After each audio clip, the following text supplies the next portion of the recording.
It's finally finished, but we're still stuck in supernatural purgatory.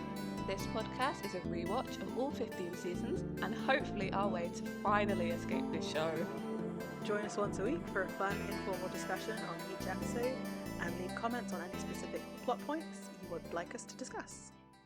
So this week we're discussing episode 13 of season 1, Route 666. Which is quite fun to say, actually. I haven't said it out loud, I don't think. Route 666. Route 666. I like it, yeah. This episode's pretty poorly rated on IMDb, which I think we spoke briefly about last week. It has 7.4 out of 10. So it's directed by Paul Shapiro, written by Eugenie Ross-Lemming and Brad Buckner. One thing I did see in the notes on IMDb for this episode was apparently this script was needed because Eric Kripke lost another one and they needed something. Really? Yeah, I don't know if that's true, but it was in the trivia for this episode. But I think that kind of does this episode a disservice a bit, I'll be honest. Yeah, no, that's a bit cheeky, really, isn't it? Yeah, exactly. This was put together. Like, don't blame us. Yeah, I don't know. Like, so I read some of the reviews and like some of them like it's kind of hard. Like one of them was a 1-star, and I was like, it's not that bad. Okay, well, no, this 1-star review is more of a storytelling critique, but some of them were just like, this episode was too preachy and like wasn't in keeping with the rest of the show and all this other stuff. I'm like, I was looking in like the background of what was going on in like 2006, and Katrina just hit, and obviously Katrina devastated Louisiana and like the black communities in that area, and it's just like this. Maybe it may have been like a little bit of a callback to that, and like I don't know, it felt okay to have an episode like this. Like, why not? I mean, if anything, I don't think that, like, I made a note that, like, they were so close to addressing something here and they didn't actually quite get there. So maybe this is like a 21 sensibility now being projected onto like a 2006 episode, where I actually think they were kind of almost saying something but didn't quite say it, you know? Yeah, that's true. I mean, we'll get into some of the stuff, I suppose, but I don't know. I don't think it warranted as much hate as it had received. I agree with you. I think this episode is absolutely fine as a Monster of the Week episode. We get introduced to a character that I think is really interesting. Yeah, it's not bad. It's not as bad as It's not as bad as it could have been. Like they could have they could have made excuses, if you know what I mean. I'll bring that up in a little bit, but they could have made excuses for some of the stuff that had happened, and that would have been like righteous anger if they had done it that way. Yeah, but like there was good like character acting. There was good character, like a little bit of good character development. Mm-hmm. Like there was fan service. Come on. Oh, for sure. Yeah. It wasn't that bad. No, yeah. It's an okay episode. I'm actually not mad at it, to be honest. Yeah. I mean, is it as bad as Bugs? I mean, I looking back, Bugs had its moments where there was also good character development, but the story was bad. I actually think this was a slightly better story than Bugs. Yeah. It wasn't as lazy. Mm-hmm. For sure. You know, where Bugs was just like, oh, it's Native American, that's why it's happening. Whereas this is like, yeah. This is like directly tied to like the history of the place that they were. Yeah, it was. Yeah. Okay. Yeah. So let's get into it. So we start at Cape Girardeau. I think that's how you say that, in Missouri. I didn't want to say it, so yeah, I'm gonna go with your. Yeah. I'll take the flak on that one, that's fine. So the intro to this episode is fairly short. I think we see a man driving in a car, listening to the radio, when suddenly like a big, I don't know how to describe this truck, monster truck. It's a monster truck. Well, it's not. It's not It's just though. it's a very big pickup truck. Like it's a modded out pickup truck. Yeah. Because I've seen similar styles of trucks here where they like add the additional lights and put Mhm. the like a bigger kind of mean looking bumper on it. Yeah. It's usually like hunters, like deer hunt, like game hunters Yeah. that kind of mod their cars out. I mean, I can't say for sure because I've never met any of the people who were driving these trucks, but they're usually super obnoxious drivers. Like, they come up way too close to you. Yeah. I hate them. Like, whenever I see one, I'm like, ugh, all right, let me move so they can get past me. One thing I will say, as someone who lives in the UK and has visited America, your cars are huge. Like, you don't need that much car. I've never seen a car that big. What are those big cars like? Oh, what are they called? You know, like the big kind of Jeep looking things. What are you doing with them? Why do you need that much car? Like, I don't understand it. I'm here with like my Vauxhall Corsa. Yeah, but okay, you also got to remember, can you like I'm pretty sure if you took this monster car, like we'll call it a monster truck because that's kind of what it is. Yeah. But it's not the monster truck that you see in like the toy section. Yeah. If you put one of those cars on the road in England, I'm pretty sure it'd take a line and a half. Like, it wouldn't fit. How's it going to go down all our windy little roads? Like, it wouldn't fit. Yeah. It wouldn't fit. Someone please It's explain kind of to funny. me what's the fascination, because I don't get it. Well, so this is purely going by like my experience, because when you live in the US, in most places where you find these big kind of cars, you are driving at least like 2 hours a day, because you're either like your commute is either an hour, and so you don't really want to be crammed into this tiny little car.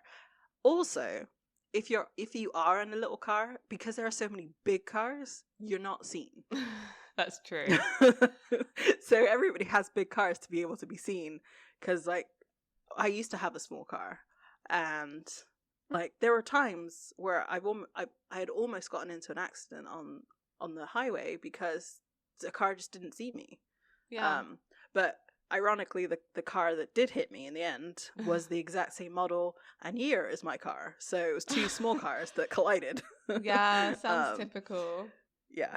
So it was, anyway, that was, yeah, that's my thoughts on it. But so yeah, this car, this big monster truck thing is like, it's way back in the distance. You see these kind of lights sort of appear, and it is like, because we're looking at him, you see it through the back window, Yeah. and then I think you see it through his like rear view as it gets closer and closer, and it just sort of keeps creeping up, and then it gets very aggressive, and it's like smashing the back of the car.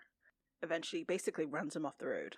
Yeah. Like, he gets away for a minute, or seems to get away for a minute, but then the car is suddenly in front of him. It's definitely spooky. I noticed that the radio was cutting in and out, which we kind of already know now to associate with like ghosts and things. Mm-hmm. So there's obviously something going on. I mean, you do obviously know that something's going on, because once this car has been run off the road, the truck's kind of revving behind it, Yeah, and then does the worst fade out I've ever.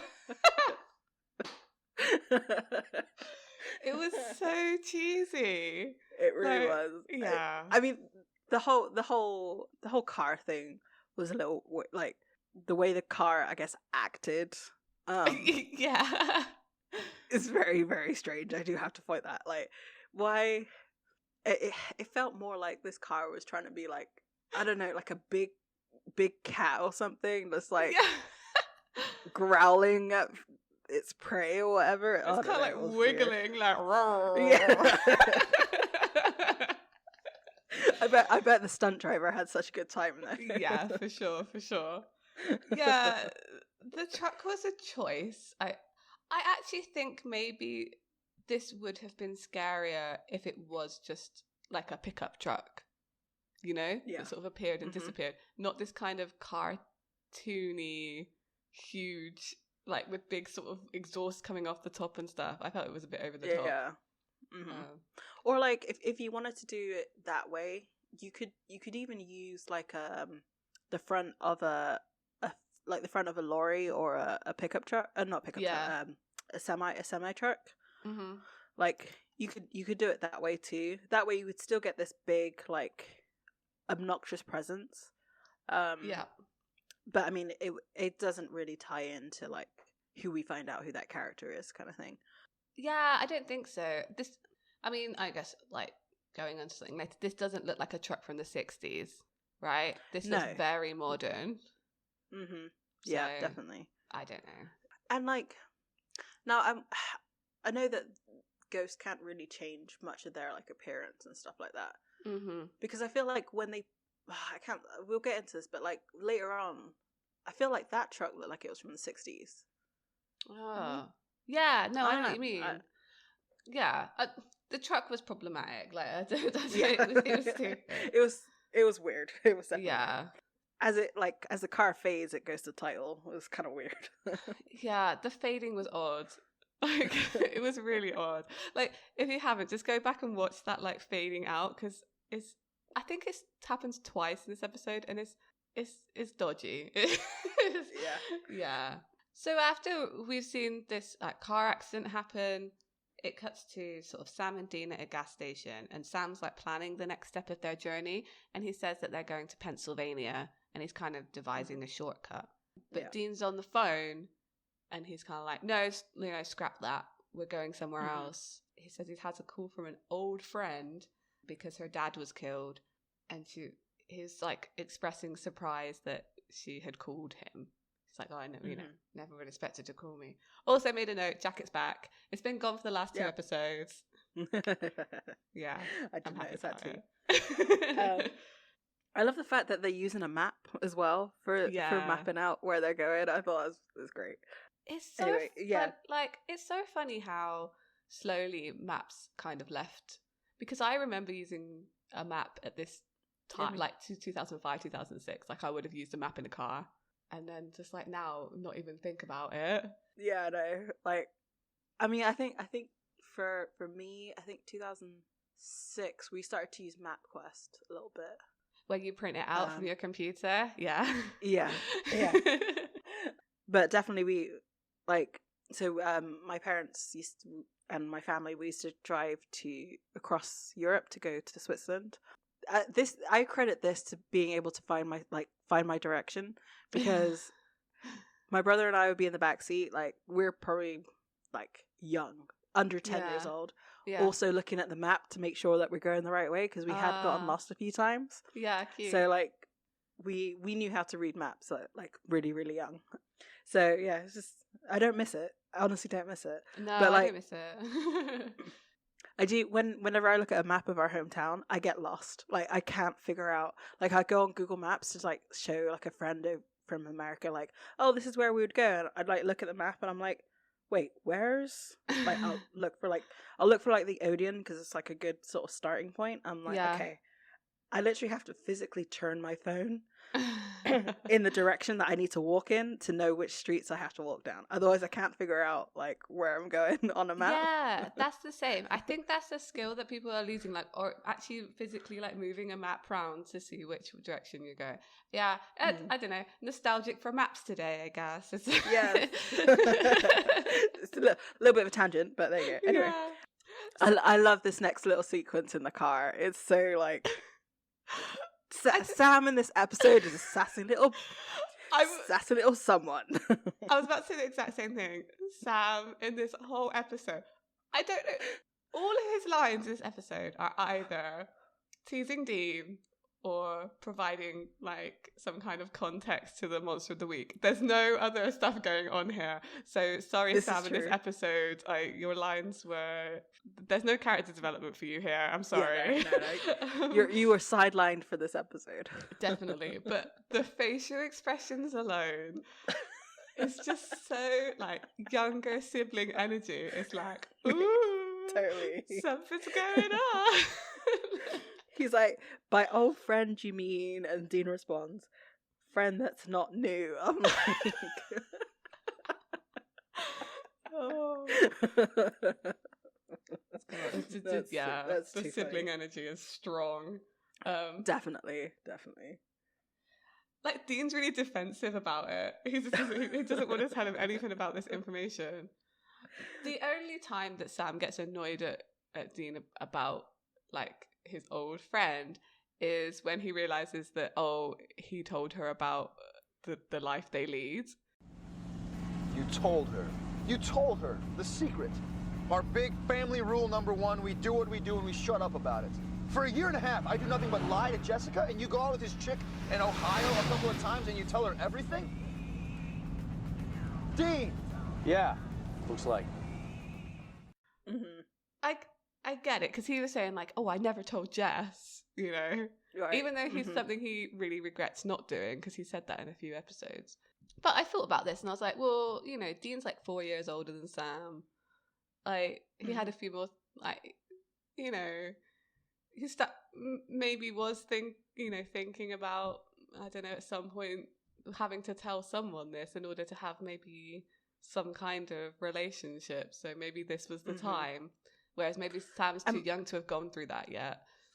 Yeah, and we don't really know the exact timeline of their relationship. Like, I don't feel like they ever mentioned, like, we broke up X months ago or X years ago. No. It doesn't feel recent. Like, no, you know, well, I guess I don't know. she does say that she was in college, so it probably would have been about, because he was he's 26, 27. Yeah. So it probably would have been about 4 years ago. Mm-hmm. Just going off by the fact that, like, you finish college when you're about 22. That makes sense. And she's obviously well into her career as well. Like, she's not like a newbie at this newspaper, which we'll get to just in a second. So, I mean, it would have been about the same age, I guess. But, like, we already know from, like, previous episodes, even so far, that Dean forms very strong connections. Yeah. So, of course, like, for him, it makes sense at an early stage because he feels a strong connection to her. Because he even suggested that, like, you know, that he loved her, that he would tell her about it. But... yeah, I think so. I think Sam, he's initially annoyed about this. I think he gets over it pretty quickly once he meets he does. Cassie. Yeah. Mm-hmm. Well, also, there was something about, like, Cassie and Dean that felt more romantic than Sam and Jess. Did you feel that? I know there's, like, again, fan service that comes up, but, like, even before that, like, their emotional state just feels more invested. Oh yeah, I have thoughts on this. Okay, yeah, sure. we'll get to it. So after this, like, you know, this little bit of a blow up, it then cuts to a newspaper where we see Cassie. Well, we don't know this is Cassie yet, but it's kind of inferred that this is Cassie, and she's talking to this older gentleman, which we find out is the mayor. I first initially thought it was her boss, which I guess it could be, but yeah, I thought the same, because they were kind of explaining, like, what kind of newspaper and stuff they were, and I was like, who are they explaining this to? I was confused about who this guy was for a bit, but it does get explained later on. Yeah, and basically he's being very dismissive, like, saying you don't need, like, it was a tragic accident, like, there's nothing going on. Then we see, like, Sam and Dean walk in. Cassie turns around and sees Dean and, like, has a kind of, they all both stop. Like, it was very, like, yeah, I don't know. But then it's Sam's face. His little smirk pout thing. He's so, like, ooh. I don't know how to explain his energy here other than, like, ooh, you've got a girlfriend. Like, do you know what I mean? Kisssing. Exactly. I said Cassie looks happy to see Dean. She goes, like, Dean, when he walks in. And then they just sort of stare at each other. What's with the long lingering glances? Like, I don't, like, it's fine. It's fine. Everything's fine. But I just want you to remember this moment of how Dean and Cassie interact when we are introduced to other characters later on. That I'm not going to mention here because they're not in this episode. I mean, yeah, I know. Yes. Anyway, so it does linger a very long time. This is definitely a director's choice, though. Anyway, so they're looking at each other, staring at each other's souls, and then we cut to Cassie's house or her mum's house. We're at someone's house, and she's preparing tea, which I thought was very cute. But like Dean doesn't drink it; he just sort of like lifts it to his face and like puts it to the side. I love the character acting here because Sam's like, yes, I have a teacup and a saucer. What of it? Like he's fully like, yes, this is fine. I'm comfortable in this situation. Dean is like, I've never seen this object before in my hands. I do not want to know what to do with it. It was very, very strange. Basically, she does a rundown of exactly what we saw in the beginning. Like, her father's car was run off the road, but the big difference is that there's no tracks. There's no tracks on the floor, on the ground. It was wet and like muddy. Mm-hmm. And she also says that for a while before the accident happened or the murder happened, her father was scared and was seeing a truck. Yeah. But nobody sort of believed him. Yeah. To help matters here, they don't say her dad's name for a really long time in this episode, but his name is Martin. They also find out here that there was another man who died called Clayton, who was her dad's friend in similar circumstances as well. They owned a car dealership together. So, I mean, I think Sam's kind of asking like, oh, was it definitely a truck? And she was saying like, well, he definitely would recognize like it was the same one each time because he like sold cars or there was a reasoning for it. And the fact that like the car was all banged up, even though it was brand new because he had got it off the lot. Kind of thing. Yeah, exactly. So there's like a bit of exposition here. I think really important to note here, they were kind of asking why this has not been investigated, and she said, well, they're just calling it accidents, like the police aren't investigating this at all, which is interesting and kind of mirrors like what we find out from this episode of why this is happening. This episode is very racial based, so it's kind of important to mention that Cassie's father is a black man. Clayton was a black man. Yeah, and she's mixed. She's mixed race. We find this out. Like I wasn't expecting because shortly after, like we find out that her father's friend Clayton had also been killed in a similar fashion. Yeah, her mum arrives. And she's a white woman. So that was really cool to see. Like, I wasn't expecting it just because, like, this is going to sound really bad. But she is a lighter-skinned black person. Yeah. To the point where she could have two black parents quite easily. So I do like the direction that they took, that it was an interracial couple. It makes sense for what happens later on. Yeah. But, like, it always... This is how, like, when I saw it, it took me back. Like, it surprised me. And I hate the fact that it surprises me because I am from an interracial family. My mother is white, my father is black. But when I see it on TV, I'm like, oh yeah, that's the thing that happens. Like, in my everyday life, I don't think about it at all. But, like, it's all about representation, I guess. And, like, when you see it in, like, I saw it in a commercial one time, and I was like, oh yeah. Oh, cool. So yeah, it was just to see it happen in 2006 was kind of it made me happy. Yeah, I don't like as a teenager, I definitely wasn't aware of this kind of stuff back then. I said before, I don't really have to think about it. I'm quite privileged in that way, but I don't know how good representation on TV was then. I feel like it's still lagging behind now with interracial couples. I think it's getting better, but I think this was a good choice for this episode as well. It really fit into the narrative as well as providing some nice representation.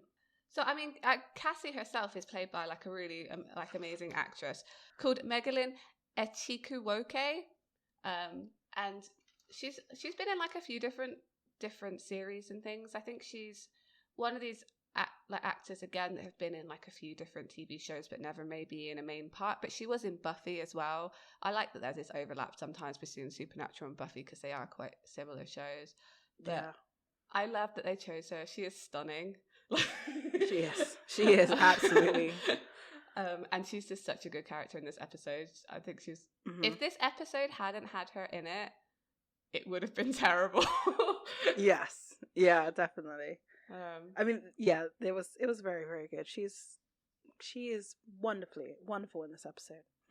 yeah, and like the character of Cassie and how she how she relates to Dean is just like ooh, I love it. She's a very good counterpart. Definitely, for sure. So I mean, you know, they have a conversation when Cassie's mum comes home. And like Dean says, like, oh, you know, we're sorry for your loss. Can you talk to us about it? But she's like, no, I don't want to speak about it at all. And just like shuts them down at this point. And then it just cuts to another car crash sequence. Not much to say on that really. It's like really short. I thought like when they show the road stuff in this episode where they're like, you know, cars are involved and stuff. I feel like they were almost like kind of rushed sometimes, these sequences. I don't know. Mm-hmm. Yeah, it was a little bit like, so it's literally we just see the wrecked car basically. Yeah, like we don't even really see the accident that happens. It's just like we see the man who was with Cassie in the newsroom or the newspaper like office. Yeah. And he's all like bloodied and stuff, and that was kind of it. You see another horrible fade out with the truck, but other than that, yeah. So, I mean, the next day, I assume they turn up at this car accident or car crash, and they find out that the guy is called Jimmy. So, yeah, he's obviously been working with Cassie at the newspaper, and she said that they were like he was also friends with her dad. The mayor is there. His name is Harold, and he's kind of reiterating here to Cassie that this was accidents, and she's saying like, "Well, close the road then." And they're having this kind of argument. Sam and Dean turn up and she introduces them as family friends. This is that they didn't have to sort of, they do anyway, but they didn't really have to hide their identities in this episode. No, not really. And then so it's kind of like implied that there's a bit of racism going on because it's been 3 black men and the police aren't really doing anything beyond saying it's just accidents. Yeah. And, you know, he's saying that the mayor is saying he's not going to close the only road in or out of the town because of these accidents. And then she says, well, would you do it if they were white? And then his response, even after watching the episode, is such a weird response. He says, "What? How about why don't you ask your mother? Like basically, why don't you ask your mother why I'm not racist?" I'm like, that, like I said, even after watching the episode, really doesn't make sense. That's not the kind of response you give to someone calling you out as a racist. Like, go ask somebody else why I'm not racist. It's like, ugh. Yeah, you don't get well defensive about it. Like, obviously, yeah, it's a bit. I mean, obviously, it's implying that like, oh, something else is going on in this town because he got so weird about it, maybe. But at the same time, some people just do get like that. So, how are you gonna like know that? Yeah, yeah. So I have a question. Were there any like deleted scenes in this episode? On the DVD? There wasn't any at all. Well, because I was gonna say, like, Dean like indicates where the tire tracks are, but like nothing comes of it. He kind of like nods his head towards it, and Sam kind of looks in the same direction. But that was it. That was all that came from it. And I was like, well, are they not gonna go look? That was such like a throwaway moment. I didn't even really notice it. So that's why I was wondering if they had deleted scenes, and they were like, because this episode again was short. It was only 40 minutes. Oh, so it felt short actually. To be fair, no, I think so. So then, I guess like Sam and Dean are in a motel room. I assume it doesn't really explain where they're staying in this town. I thought maybe they were staying at Cassie's house, but this looks like a motel room, and they're putting on suits and kind of talking about Cassie. So Sam's like, "Oh, she's fearless. Bet she kicks your ass a few times." And then he says something which I love. What's interesting is you guys never really look at each other at the same time. You look at her when she's not looking. She checks you out when you look away. It's just an interesting observation in a, observationally interesting way. I think we might have some more pressing issues here. Yeah. Yeah, that's funny. So when they were getting ready, I thought they were getting ready for a funeral because it's like I they did were too. black suits, black tie. It was just like, what? Okay. I mean, it makes sense because we would assume that Yeah. Cassie's father's funeral was that day or whatever, but Or they this were is what going to happened. Jimmy's funeral or anything, like someone else's to get information. But no, yeah, no, they're doing they something were weird. they're posing as insurance agents. There was no... Right, okay. There was no need for this. Like, there was no need for them to pose as insurance agents because they go and ask this guy who's a friend of Jimmy if in the days leading up to his death he'd been having hallucinations or visions. First of all, if you're a friend of that guy and he's just had like a fatal car accident and they're talking about paying off insurance, you're not going to tell them that they were having visions. Right, and no. Because what if it like compromises their insurance claim for their family, you know? It seems like a weird direction to go in. I guess they hadn't dressed up in a few episodes, so they're like, let's put on a suit. Maybe they were planning something else. Also, why is Dean incapable of like wearing a tie and this like his tie is so messy compared to Sam's. Like obviously as he gets older he learns how to like tighten his tie. Maybe he's too cool to wear. Also, like the first time they buy those outfits, because I'm assuming it's from when they have to be the from Phantom Traveler, so I'm assuming it's the same ones. Like he does say that he feels uncomfortable in it because that one his top button's actually buttoned up on that, and he's like putting his finger in the collar and like. So he's probably more along the lines of that. But yeah, it was very, very distracting. Yeah. Okay, so they're talking to these guys. The line this guy says, so they're asking him if he's seen like a truck and stuff. And the guy they're talking to says like, you speak in English? I was like, I don't know why. I rewound it and listened to it again. I don't know why it was so funny. I just looked really taken aback. But luckily, there's another guy with him who kind of gives the whole backstory, right? He gives the whole backstory. Yeah. So in the 60s, like black men were disappearing into a black truck and getting murdered, presumably. They never caught the guy, but the police didn't really want to know. Like, it was never really investigated. No one really spoke about it. And which was very much the case, unfortunately, of American history. Exactly. So I was like, oh, well, this is indicating this town has a racist past, and this is somehow linked then to what's going on in this episode. Mm-hmm. Yeah, it was very interesting that the guy that like this when Sam and Dean describe the truck, the white guy is like, "What are you speaking English?" And then the black guy is like, "Oh yeah, I know that truck." So it's kind of it's very reflective of like talking about experiences. Like you can't discredit people's experiences. Like if that black guy wasn't there, they would have never have gotten to this like conclusion. So anyway, that's a really good point. Actually, I thought this is like, I was going to say it's late, but actually it fits in nicely now. I think this is really interesting, this episode, because one thing it does highlight is that this kind of stuff that went on is still in living memory. Like there are people who live in this town who are not that old really, who remember all of this stuff happening, and can still speak to it. So they head off from this conversation and they're talking about what it might be. So they're talking about like a possessed vehicle. I think Dean says phantom truck. He also mentions the Flying Dutchman, which is like a ghost ship. Though in the context of talking about here, it sounds like the ship might be possessed. I always thought it was a ghost ship, but I don't know. And they've realised... Yeah? Do you know it's a ghost ship or is it possessed? I took it as being a ghost ship. Yeah, me too. But then I guess the truck is a ghost truck. Yeah. It's not... Okay, I mean, it fades away. Anyway, yeah. Yeah, okay. They say the victims now are all black men and they're all connected to Cassie's family as well. So obviously this seems to be related to what they were talking about. So Sam very diplomatically sends Dean to go talk to Cassie about this.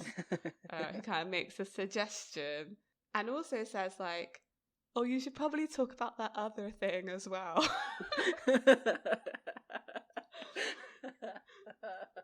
And he's like, what? It's like, oh, you know, your unfinished business. And he's just so smarmy. Like, Sam in this episode is just the comic relief. Like, every time I saw him in this episode, I was just laughing. Like, what is that face? What are you doing?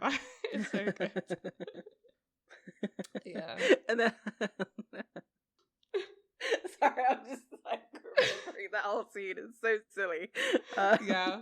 Because Dean's like, kind of Sam stops talking and Dean's like, would you blink or something? Because they're having, like, Sam's trying to have a semi-serious conversation. It's like, you know, what did this girl mean to you? Like, were you in love? Mm-hmm. And Dean's kind of saying, without saying it, like, it was more serious than I was making out it was. Yeah, I kind of loved her. And then Sam just kind of stares at him for a bit. I love that. Yeah, it's so good. Dean, what is going on between you two? All right, so maybe we were a little bit more involved than I said. Oh, okay. Okay, a lot more, maybe. And I told her the secret about what we do, and I shouldn't have. Oh, look, man, everybody's got to open up to someone sometime. Yeah, I don't. It was stupid to get that close. I mean, look how it ended. Would you stop? Blink or something. You loved her. Oh, God. I'm getting a bit serious right now, but like, okay. So before the rest of this episode happens, I wrote here, Dean had a real relationship, but I bet John broke it up. I mean, even if because he didn't directly do it, yes. He kind of did, didn't he? And I was just like, oh, I didn't want to be right, but I was right. Yeah. So when I wrote that, I thought it was going to be more of a direct, like, breakup of, like, you know how Dean follows orders, and it would have been, like, John saying, you can't be in a relationship kind of thing. Yeah. Look what happened to Mary. It wouldn't have surprised me either, to be fair, actually. But I think it's really interesting, this scene is kind of making it clear that, Dean's kind of, he's saying that Cassie broke up with him. Like, it was pretty serious. Like, he did really have feelings for her, and then, like, something got in the way. And we know what that thing is that got in the way. Like, it's the hunting and the lifestyle, and John, let's be honest. So, yeah. So, Cassie's I guess she's in her house, in her dad's office. I think that's what it looks like. Or in her office, actually, it could be. And Dean turns up. And she kind of, first of all, asks him, like, oh, it's just you? Like... before he goes into asking about the case and everything, and she kind of explains, a bit of background on Jimmy, that he was the first black reporter to work at the newspaper because they had a whites only policy before he joined. And like, as she's going into this like exposition, the camera pans out, and the way that they're stood, they're like so far apart. Yeah, see that as well? I noticed it very quickly, actually, because the way, like, so Dean usually is very, like, forward facing, if you will. Like, when he's talking to somebody, he'll stand up straight and, like, face the person. Mm-hmm. But as soon as he gets to, like, because the office doesn't have doors, it's just a widened doorway. Like, they knocked out a wall, maybe, I don't know. And he's just leaning against one side of the wall, like, for the entirety of the conversation. Yeah. Like, he doesn't... Yeah, and I get it. Like, he doesn't want to, like, feel her full force, I guess. And then the framing of it does really help, because then she mirrors him. Yeah, she then goes to the opposite side, and they have this conversation. And like, I wrote awkwardly standing around, which is exactly what they're doing. And like, it feels like it got me. Like, I haven't had many face-to-face, like, interactions with an ex. Mm-hmm.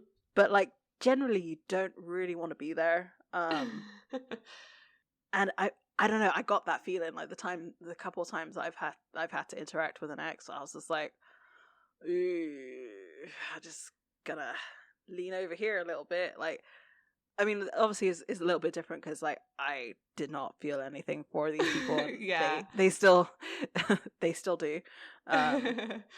But, like, I don't know, you could really feel the tension. It was well done. I mean, yeah, I don't have anything to relate this to, you know. But I think there's something to be said about being stood in a room and having to have a conversation with someone that you're like attracted to, that you don't know what to do with your body. Like, how do I like? It feels so like awkward teenage to me. Like, what do I do with my hands? Oh, okay, it's fine. I'm just gonna lean against this wall because it's like a safe, neutral zone. Like, then I don't have to worry about personal space. Like, the only thing missing is that he didn't put his foot up on the wall. Exactly, like the ultimate casual, like, this is awkward stance. I'm just gonna lean here, foot up. Yeah, I get it. I just love it. I love Cassie in this scene because I don't know, she does something to Dean, like, that he just becomes like more emotional around her. Like, they've obviously shared something like fairly deep when they were seeing each other, but did they? Because like, you know, he says like, well, why did you ask where Sam was? Like, would it be easier with him here to like talk to me? And he's saying like, we're going to keep it strictly business. But like, Cassie says something that just like sums up Dean. Like, she gets him. I forgot you do that. Do what? Oh. Whenever we get, what's the word, close? Anywhere in the neighborhood of emotional vulnerability, you back off. Or make some joke or find any way to shut the door on me. This woman gets it. She understands. Yep. Yep. Like, we've all seen it. We've seen it for, what, 13 episodes now? Oh, yeah. Or however many episodes we're at. I don't even remember. I mean, yeah, we're on episode 13. So we've seen this happen, especially between Sam and, well, only Sam and Dean, but like every time there's some sort of conversation. Yeah. Nope. Shut down. And like, they go off on this long metaphor about closing doors and who broke up with who. Are we done with this metaphor? All I'm saying is I was totally upfront with you back then, and you nailed me with it. The guy I'm with, the guy I'm hoping might be in my future, tells me he professionally pops ghosts. Not the words I used. And that he has to leave to go work with his father. I did. All I could think was, if you want out, fine, but don't tell me this insane story. It was the truth, Cassie, and I noticed it didn't sound so insane the minute you thought I could help you. Back then, I thought you just wanted to dump me. You know, because he's saying, like, you shut the door, you buried the key when they're talking about this door metaphor. And then he says, like, you took that truth and you nailed me with it.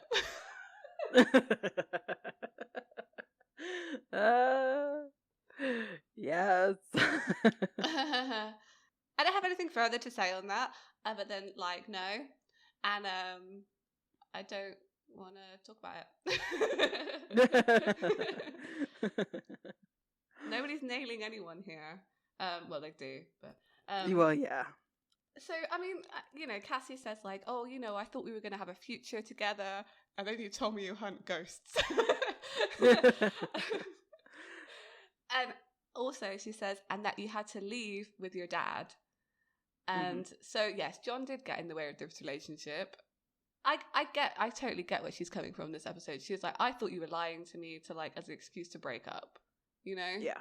Which, to be fair, he told her that the supernatural exists and that he had to leave with his dad.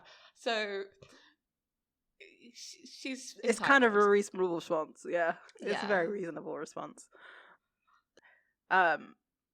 It's very drawn out. Like, you can see that, like, something's gonna happen. I did write, just bump uglies already. Like, they were like, getting closer and closer to each other during this argument. Like, it was going to happen. Yeah. I also noticed that Cassie is really tall. Yeah. I know she's probably got, like, she hasn't, I don't think she has heels on. What, Jensen's 6'1", right? I think so, yeah. She doesn't have to reach that high to kiss him. No. Yeah. No, yes, that she's a, I guess Magdalene is a tall lady. I don't know how to talk about sex scenes on a podcast. Yeah, no, neither do I. It happened. It happened. The song they were playing was She Brings Me Love by Bad Company. Not on the Netflix version, though, because y'all need to go buy the DVDs, I guess. I think it was. I do you know what?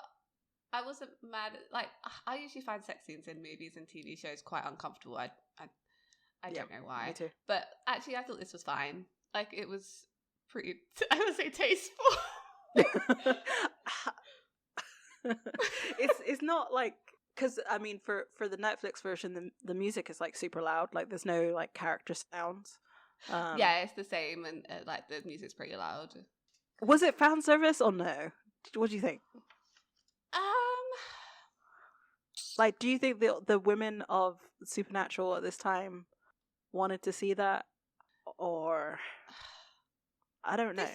This comes back to who is our audience. Mm-hmm. Because I still see it's tough. I think at this time, Supernatural was not catering for like a female audience. It's like a male fantasy show, like got guns and stuff, hunting things. So I actually think it's fan service in the other direction. It's like, oh, you know, you're gonna hook up with this like hot lady with your hot ex. Yeah, exactly. So I kind of think it's that way around. But yeah, I mean, I don't know. Who is the audience for Supernatural? I think this is an age-old question of like, who are they trying to cater for? And yeah, I think at this point it's not us. But yeah, I don't think it was too much fan service. One thing, I don't know if you saw this bit of trivia, but apparently the network never had any notes on the violence or anything in this episode. But apparently they did say that in this sex scene they didn't want Cassie to be on top, which shows where the sensibility of the network lie. But she was anyway, so good on them, I guess. Yeah. That's what so is with weird. that morality? Like what? Yeah, that is kind of weird. I mean, I get it. Like, well, no, I don't get it. What I was going to say to that is that obviously it's harder to hide boobs when a woman's on top. I don't know. Weird. It just seems weird to me. That's the thing you choose to like moralize about. Like, yeah. Okay, fine. So women can't be empowered into the bedroom, apparently. Apparently not. Which is again like, who's the audience for this? Yeah.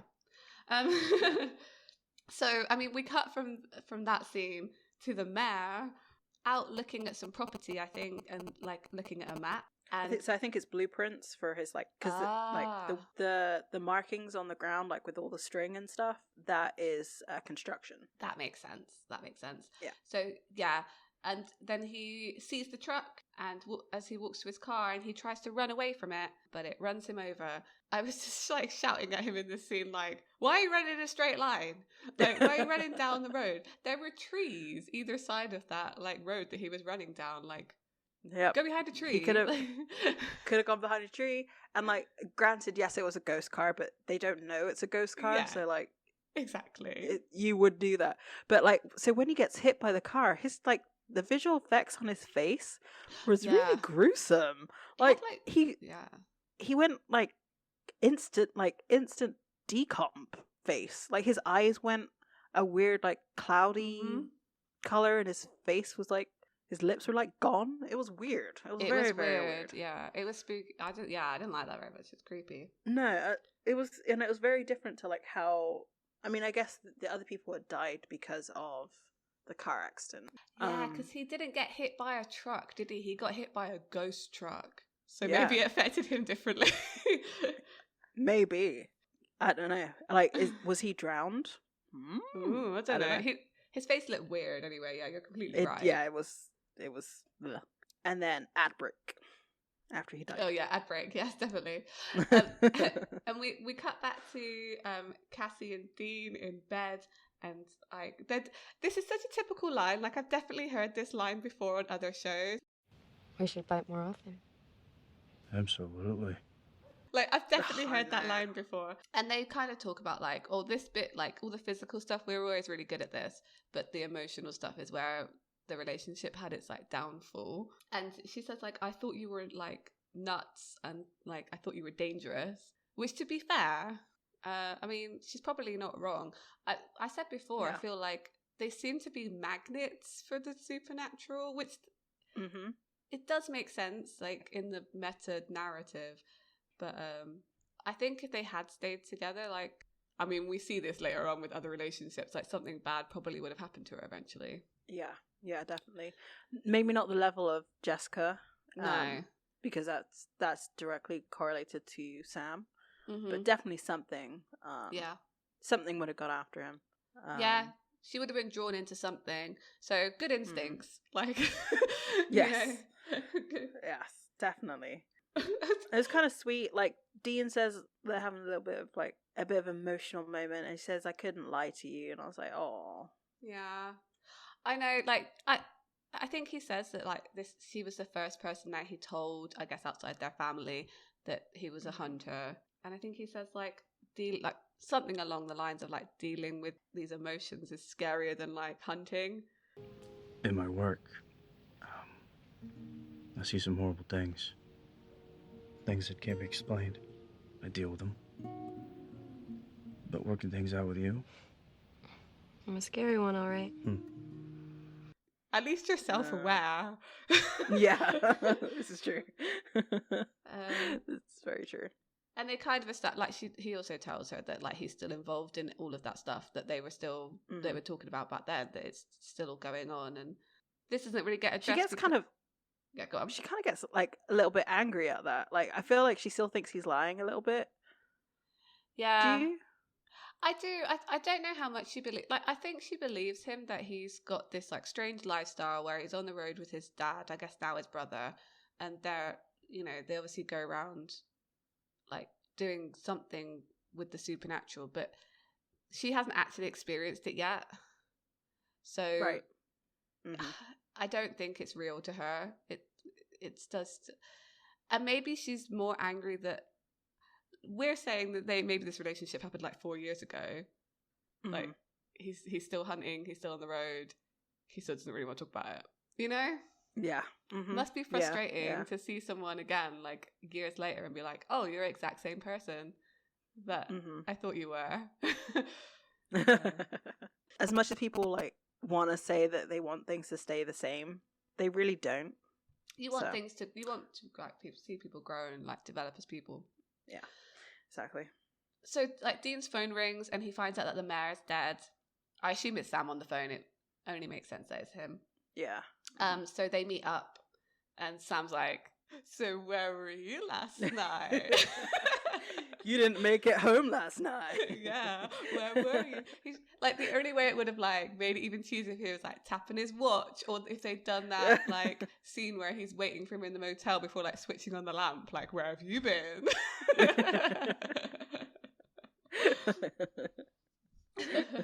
Yeah, it was Sam. So, yeah, again, great. It's like you know what happened. You did this on purpose. Like stop being a butt. Yeah, he set it up. He should be happy. I say he should be happy out with the outcome. He clearly is. So yeah, yeah, definitely. So they're gonna go do some research. So I think Cassie and Dean meet up and do some research, and they're trying to find links between the killings in the 60s and the killings now, but they're not really finding anything, again because this wasn't properly investigated in the 1960s. There aren't really any police reports, there aren't even really any newspaper reports on it. But luckily like Sam rings and he finds out he's found out that the mayor bought some land belonging to a guy called Dorian, his name is Cyrus Dorian, who vanished in 1963, and again his murder was investigated but never solved. But this is different because he was a white guy. The mayor's bulldozed his property, and he found like basically the day after he did that, these killings started. So did you see the Zoom? No, I didn't. What? No, I got to go back. So it's like when they announced that like Dean says something like, and then the killing started the next day, it like slowly zooms into his face, but then it also fades to like the property, so it kind of like is one and the same. So but yeah, I was just like killings the next day. Zoom. It was amazing. Oh man, oh no, I need to watch that again. Like, I can't believe I missed it. Like, okay. So then this kind of like it cuts again, and Cassie's at home. It's nighttime, and suddenly from outside the house, there's like this truck like badgering her. Essentially, it's just sort of driving around the house and being intimidating, and she's sort of getting quite scared and running around. She calls Dean, which seems like a good choice. So, okay, I have another. This was another thing with like I was getting frustrated at. This is clearly a multi-story house. So why is she staying on the first floor? I don't Why? know. Like the lights are flickering. The truck is like trying to like get in or whatever. Go upstairs. A truck can't go upstairs. Not a house. Anyway, I was just like, That's a good point. I didn't even think of that. That's really funny. So like she calls Dean, and then it kind of like they appear. Like it kind of cuts, and then they're sorting people out with like tea and biscuits. Like you know. It's like it was everybody. They never really established if this was her house, her mum's house. Like, whose house is this? I would assume it's her mum's house, because she said she was looking after her dad died. Yeah. So it would make sense. But yeah, we don't see where Cassie lives. So. No, we don't, and we don't know why her mum was not there either. Oh yeah, good point. Like, where is she? House. Yeah. Okay. Fair enough. Because then her mum is there with everybody. Maybe she was upstairs sleeping or something. You know, I don't know. Weird. Maybe. We're just imparting our own backstory to make it so it makes sense. Exactly. And you know that Sam's being his typical like empathetic self and trying to like get the information, but then Dean puts on his scary voice. Yeah, he does his angry voice. No, you do your angry voice. What happened tonight, you and Cassie are marked. Okay? Now, your daughter could die. So if you know something, now would be a really good time to tell us about it. Dean. Yes. He's getting serious because he's like, if we don't solve this, like the only next logical person to die is Cassie, because she's connected to this. So I guess he's trying to be protective. Yeah. Which actually, do you think in the context of this next sequence, do you think it would have been Cassie or would it have been her mum? That's a good point. I think you're right. I think it probably is more likely to be her. Well, yeah, no, I think you're right. I think it probably was more likely to be one or the. I think the truck's obviously targeting the family, so I think the opportunity to have to get either of them probably would have been there. Yeah, you're probably right. So we finally get like Dean's scary voice motivates Mrs. Robinson. We never find out what her first name is. Yeah, but Cassie's mum, but finally like talks about what happened. The gist of it is, we can get into more details if you want, but the gist of it is she was dating Martin and Cyrus. She decided to leave Cyrus for Martin, which is very like unheard of in the 60s. Like, you know, people didn't do that, especially since it's a Dorian too. It sounded like the Dorians owned this town. Like he came from old money, so like to then leave him was, you know, made him very, very jealous and like enraged, and he did a whole bunch of awful things, including burning down the church that she and Martin were going to get married at, which ended up killing some children, which is horrible. Like, ugh, I hate racists, obviously. I mean, yeah, like, goes without saying, but yes, no, particularly, the story is pretty. And then he like kidnaps Martin and basically starts beating him up, and Martin managed to get loose and then ends up killing Cyrus. Yeah. And got away with it. Yeah. Which is good. Like his two friends, like Jimmy and Clayton, helped him cover it up. And it was really interesting. I think they added this line here that Dean says is like, why didn't you call the cops? And like Mrs. Robinson just looks at him like incredulous, like of course we didn't. And like that makes sense, I think. It's funny now, that line makes more sense now, I think, as well, than maybe even would have back then, like back in 2006. Do you know what I mean? Yeah, it's definitely more in the consciousness. Yeah. So let me rephrase that. It's more in the consciousness of everybody. Yes. Rather, because in the black community, no, that you wouldn't have done that anyway. Mm-hmm. But like in the light of what's happened in the past year, or even in the past like 5 years, but especially in the past year, calling the police. So this is where it comes into like why the mayor is not racist. I put like in quotation racist because he helped in the cover up. I guess he was part of law enforcement or something. But it's like that doesn't necessarily mean you're not racist. It just means you're a good person. Well, yeah, because they said that he covered it up because he knew what Cyrus had done. So kind of like they were covering up the murder of like someone who probably, let's be honest, at that time in history probably would just have got away with it.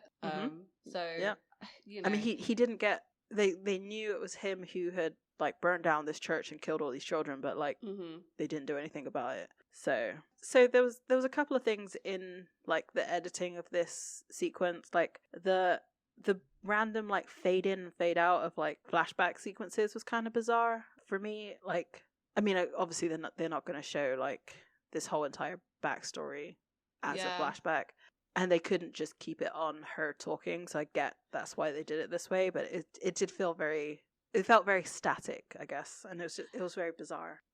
Like the thing is, it's not great writing to have one character give out all this like exposition and context, to just go like, oh, this is exactly why everything is happening here. I guess I understand why they did it this way. This episode seems to have been a bit shorter, and like maybe it was a little bit rushed, but I think they maybe, if they had to stayed on her face the whole time, it would have felt very static, I guess. But I don't know what else they're going to do. Yeah, no. I think it's doing the best out of maybe it's not great writing, you know? I don't know how I feel about it doesn't feel justified, if you know what I mean. In that this ghost is basically doing everything that he did before. Like I feel like with some of the ghosts that we've seen so far, like it maybe wasn't entirely their fault, or like they were clearly, I don't know, I can't, maybe we'll cut this out because I can't really explain how this feels wrong, but like it almost feels like they were giving Cyrus the excuse to be a murderous asshole. Yeah. With this, like the ghosts in the season so far have not been, I guess they've not really been good people. They've been things that have like, they've done things that are questionable. Like first episode, we pretty much assumed she'd probably drowned her children.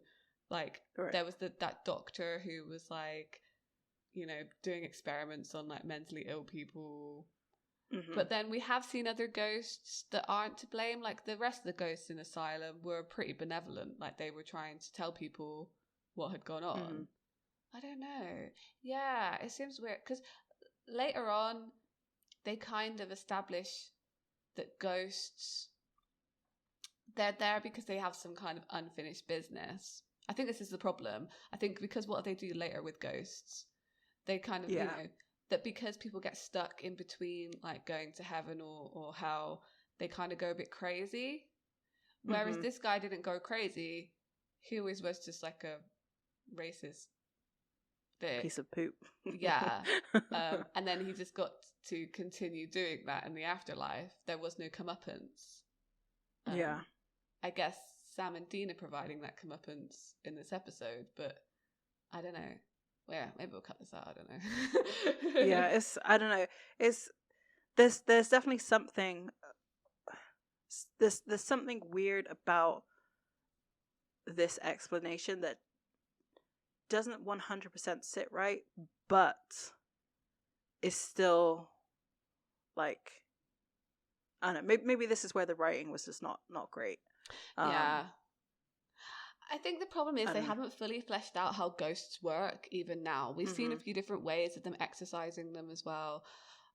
You know, like I guess Hookman is another example of this, where he was doing awful things and then just got to continue doing awful things into the afterlife.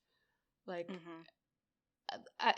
it's weird where we're in a situation like where we know like heaven and hell exists, and yet you have this like in between place where there are people who are ghosts who are not getting any kind of like eternal judgment. I don't know. Anyway, Yeah, I don't know. Anyway, moving on. I just got an icky feeling, and I can't explain what that feeling is. Yeah, I think there is something up with this episode and the narrative in it, and I also cannot put my finger on it. For sure. Hopefully someone can maybe leave a comment, or we'll Yeah. read something, and it's just like, I don't know. Anybody else feel like that? Yeah, tell us, please, because there's a weird feeling about it, and we can't explain it. I've been yeah. So, like, Cassie didn't know any of this, so she's quite shocked by it. And then this is where I was like, I was saying in the beginning, they kind of get close to exploring something here and then don't quite say it, because they go outside and Sam says like, well, my life was so simple when I was in college, you know, like kind of saying, what is he trying to say here? Like, oh, I didn't have to worry about any of this like racism stuff. I don't know what. Yeah. I don't know what this conversation was. It was, you know, Dean says like, oh, I saved you from a boring existence. Okay. Like, I didn't know if they were close to saying something like, oh, well, you know, we don't have to deal with this kind of prejudice and things as we're driving around the country. Pretending to be FBI agents and like with no backlash. Exactly, yeah. So I feel like they're close to saying something about privilege, and it's just not. It just doesn't really come of it. But I mean, again, 2006 sensibilities are slightly different from what they were now. I guess. Yeah, definitely. Not that it's an excuse, but an observation. Yeah. So, Actually, I wrote that he was being obnoxious, but like, I honestly don't really remember that conversation being that that close to saying something. But I'll go back and listen to it properly. Again, maybe wrong. Mm-hmm. So they found out that the truck was basically like pushed into the swamp, so they have to go and get it out. And like, oh, I love this little bit with Cassie here, like in front of Sam as well. It's so funny. Because Cassie comes out and like Dean's asking her to like stay behind. She says like, don't get all like authoritative with me. And he kind of like softens and goes like, stay behind, please. And Sam's like, in the background, his face just like, oh, look at him being all soft. Now what? Well, you stay put and look after her, and we'll be back. Don't leave the house. Don't go getting all authoritative on me. I hate it. Don't leave the house, please. Then they make out again, and I just love the fact that he like flips a bird at Sam. Yeah, I thought he did. Yeah, like he's kind of like, yeah, it's so funny because Sam's like, come on,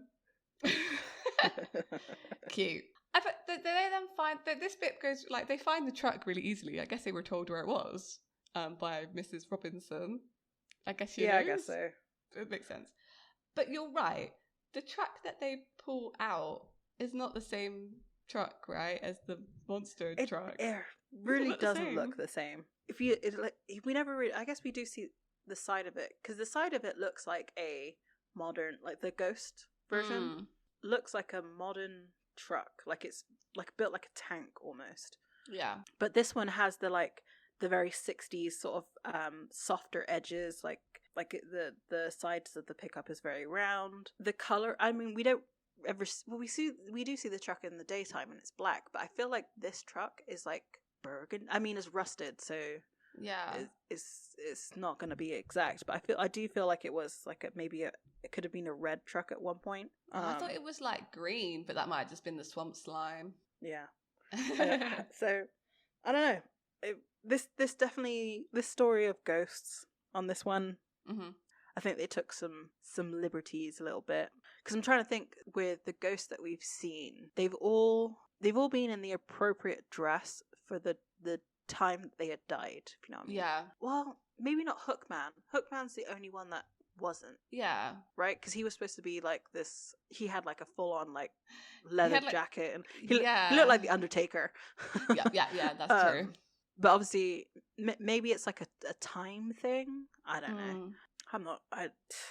Who knows? Who knows what the reason why this truck looks different? It may not even look different. I might go back and have a look properly and just make sure that we're not just but not just like blowing gas, but and it was so gross when they like opened the car door and they're like kind of counting down to it.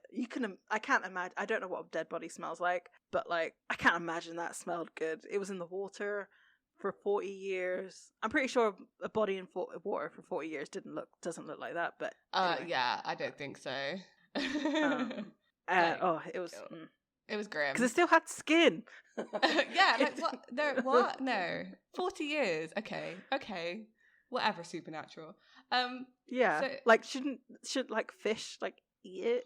Ugh. Like anyway, there's a thing called like bog bodies, if you've ever seen them, but that's in like peat bogs where they're like a specific like acidity or level, so you kind of like preserve the bodies so they do kind of look like fresh. That sounds gross, but this is just a swamp, so no, you're doing something whatever in it. Yes, but it's, you know, they find the body, they burn the body, and they kind of stand over it to watch it burn, and then the truck appears. So it's funny because like Sam's like, "Do you think this is enough?" And then the truck appears. Like, oh nope. Yeah. I'm surprised no, it didn't like occur to them to burn the truck like before that, or at least try to, like that it was maybe a possibility that they might have to. I mean, because they've seen that like a human ghost is what usually constitutes a human body. So like a truck is killing people, not a human. So it also in makes more Hookman, sense. They had to melt the necklace because it's like a physical object. Anyway, yeah, they had to melt all that silver. So Dean's like, wait, before we go on, they also were saying when they were talking about the Flying Dutchman that the ghost of the pirate influenced the ship. So they already know that they had to destroy it anyway. Yeah, they know, but this was clearly an excuse for a car chase. Yes. So, like, Dean's like, I'm going to lead it away. You figure out how to burn the truck. And Sam's like, I don't know how. Like, he's like, how do I burn a truck? Like, I don't know. But, like, Dean runs off to the Impala and, like, the car chase is fine. Like, it's a bit lame. It is a little bit. But I do want to say, like, I'm not surprised that there wasn't any damage on the Impala just because muscle cars built when that muscle car was built are built like tanks. Yeah. They are built like freaking tanks. My sister-in-law had like an older model like American car, and she'd gotten in a car accident, and like the car in front of her, she'd like rear-ended somebody. The car in front of her was like completely destroyed. Oh my god! Like the front of her car was like, you know how. So in a normal car accident, the front of your car crumples, so it takes all the shock. Yeah. The front of her car had no damage. Oh my gosh, that's crazy. Yeah, they're like, I think they're made of like steel. There are no crumple zones on those old cars, so they just don't. So like during this like car chase, they have Dean's talking on his phone to Sam. I think Sam rings him. Because Sam's panicking a little bit that he doesn't know how to burn this truck. I think he's flicking through the journal at one point. Was that what he is? Doing? Like, are you thinking that John's written explicit details in there of how to burn a truck? Like, maybe, but I don't know. Maybe. I mean, he was a mechanic, so he might have some notes, but I think that journal's probably more ghost related than like car related. Yeah. When he was talking about burning the truck, I was like, well, you know, it's easy, but I'm realizing they need to like literally melt the truck. They need to like, they can't just like burn the interior, like, because you can burn out a car, but the frame of the car is still going to be there. Yeah. So I think they have to completely destroy the truck, which you can't do unless you go. Yeah. I was like, oh, this is easy, but I didn't really consider you'd have to take all the framework out as well. Yeah. Yeah. So like Sam figures out something because he rings Cassie and says like, I need an exact location for this thing. Like it needs to be exact. And then he rings back Dean as the Impala gets rear-ended by that truck. Again, like you're right, no damage. It kind of fishtails a bit. And Dean swears at it. Son of a bitch. but Sam gives him like exact directions to this place, and he does like an emergency stop right at the exact place. And he's like looking right at the truck, and the truck is looking at him. It's very much a game of chicken. Very much so. So the truck is like speeding at him, and like Dean's on the phone, like, what am I doing? He's like, just stay there. there's a collision. Or is there? No. It just turns into like smoke. I did kind of like the effect. Yeah, Of all I of the did. truck effects, this one was kind of cool. Like, it like basically dusted. Yeah, I thought that was pretty wicked, actually. And they said Yeah. it was like, because Sam explains it to him, like, oh, it's because you're where the church was, and that was hallowed ground, and that gets rid of ghosts, I guess. Yeah. But And he's like, maybe. Church ground is hallowed ground, whether the church is still there or not. Evil spirits cross over hallowed ground. Sometimes they're destroyed, so I figured maybe that would get rid of it. Maybe. Maybe? What if you were wrong? Huh. Honestly, that thought hadn't occurred to me.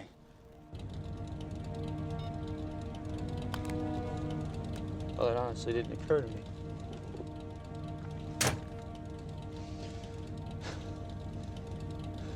I'm gonna kill him.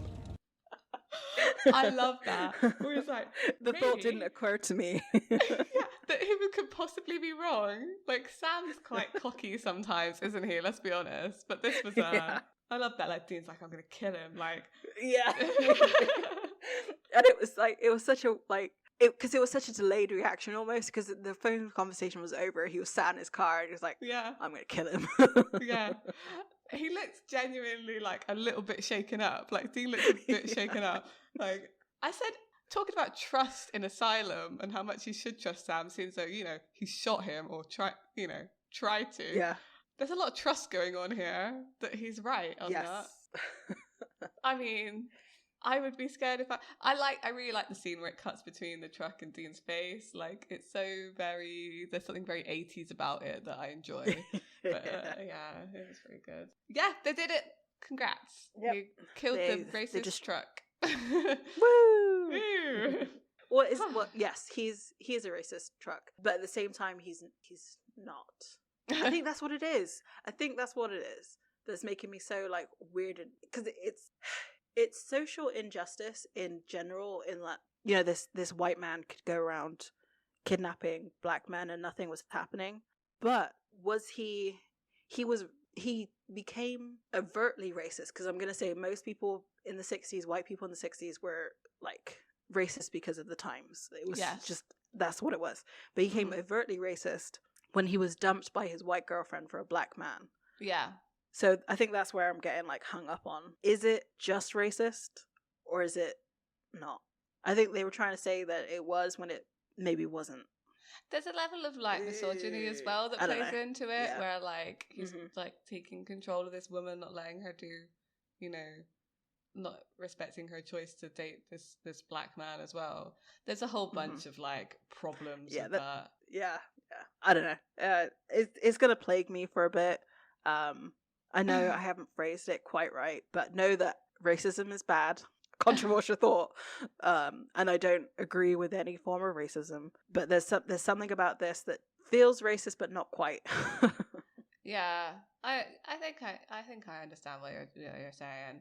Yeah, I don't think so. Yeah, I think this episode didn't deal with this subject in the best way possible. I think there's. Yeah. I don't think that necessarily takes away from, like, this episode's okay, but I think the way they dealt with like bigger themes, Supernatural's never been good at dealing with bigger themes ever. No. And I think they failed here as much as they do in any other episode where they try to do it. Yeah. No, you're to right. be honest. So yeah, sometimes you gotta take things as they are. Sometimes we can only observe what's what's here. So now they've like dusted this truck. We cut back to Cassie and Dean, and they're saying goodbye for one last time. This felt a little weird to me. So like Dean's like, oh, you know, maybe this time it's less permanent, and Cassie's outright like, nah, this is kind of it, mate. Yeah. You know, she says like, oh, you know, I don't see much hope for us. And then Dean's like, well, you know, I've seen stranger things happen. You know what? I'm a realist. I don't see much hope for us, Dean. Well, I've seen stranger things happen. Hell of a lot stranger.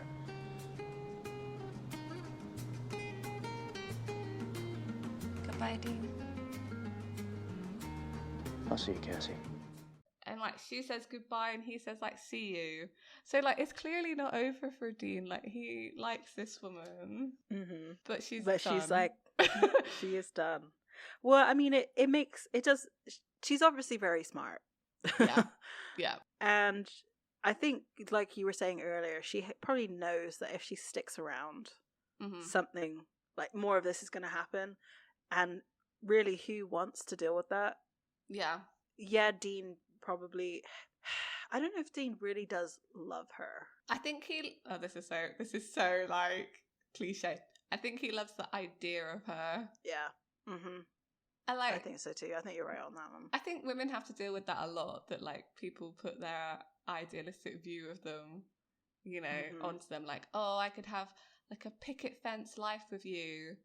Whereas actually, if you look at her life a bit more closely, she's like a journalist working at a newspaper. She's clearly got her own thing going on. Like, she's not going to be at home waiting for you with like dinner and stuff. I don't think, you know. And like, she's not looking for somebody who's going to be here for like a month and then gone for 6 months and then here for a month. Like, it's not. I mean, it's never implied, and like, there's no kind of indication that she's in a relationship with anybody else. But like, she's in her hometown. That kind of sums it up, really. Like, she went away to college. Yeah. And then came back. Like that to me screams like she wants stability. Yeah. Yeah, you're totally right. I think she's great because, I mean, the problem is she is only there really as a female character to kind of show the issues that Dean has with like stability. Yeah. So, because you're right, she's kind of the opposite of him. Is like, yeah, she probably would like to stay in her hometown, work her job, possibly settle down, whereas like Dean's on the road. Maybe he likes that idea of that, but it's just not possible. I think considering she's the first, I mean, I guess she's kind of, we got introduced to Meg in Scarecrow. He's kind of like, I guess, the first female character in Supernatural who is going to be end up being recurring. Cassie I don't think ever comes back. No, she doesn't. No, she doesn't. But she felt like a real character. It's just a shame that her only interactions in feeling like a real character was with men. I'm getting on my feminist high horse here. Yeah. But I don't know how else you're going to do that in 40 minutes, though. Yeah, and like the thing is with that though, yes, all her interactions were about men, but she was not like cowering. She stood up to every single man in this episode. Every single, like, she stood up to the mayor, she stood up to Dean, she called him out on his stuff.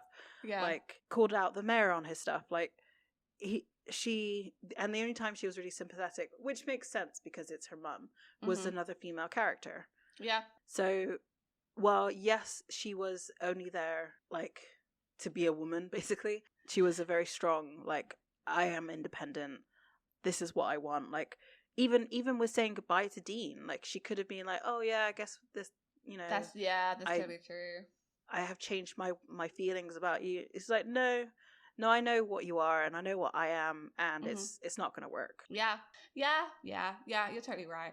I like her. I wish we could have maybe, like, look, they brought back so many characters in the last few seasons. Like, I would have liked to have maybe seen Cassie come back for like a cameo or something, but like, what would they have done with it? This is just me, like, I don't know, something terrible. They would have just killed her off, let's be honest. They would have just killed her off. Okay, I don't want it anymore.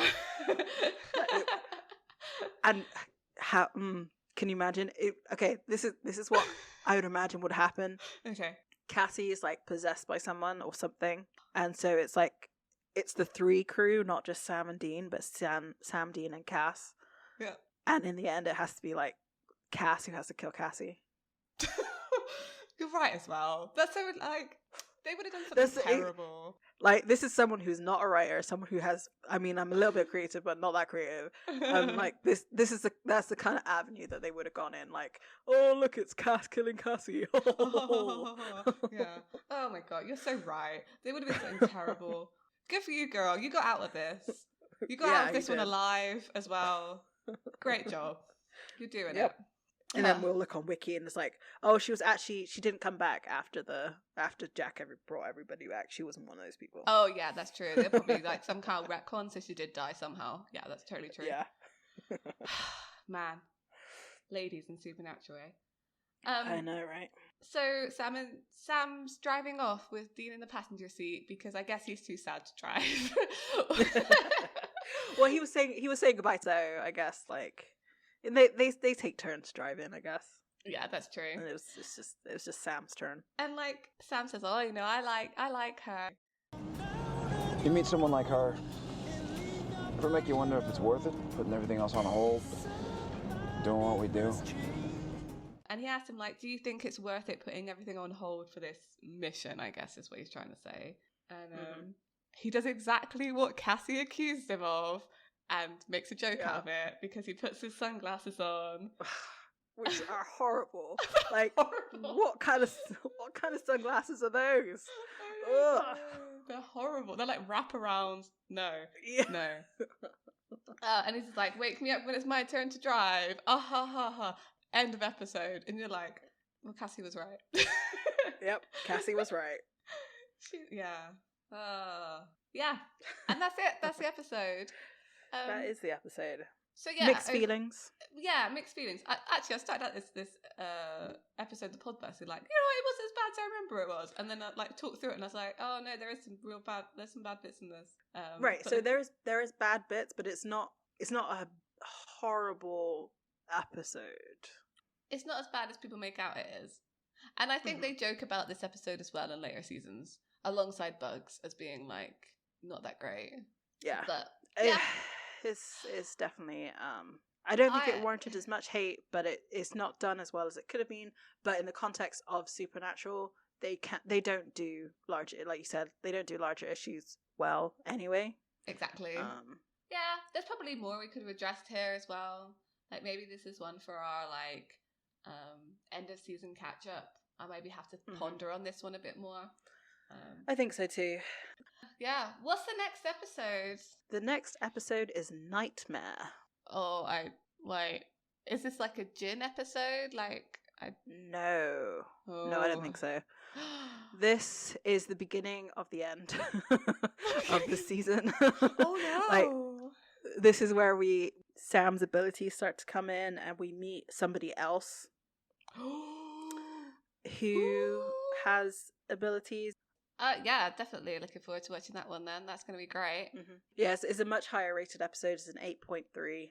Ooh, we'll get into the story it's now. Also, yeah, it's also it's longer than this previous episode at 55 minutes, I guess, including commercial breaks. Yeah. It's pretty exciting. Mm-hmm. Right. So, thanks again for joining us in Supernatural Purgatory. We didn't make much progress this episode in finding our way out. Not at all. Not at all. But we met some interesting characters along the way. We did. See you next time. Bye.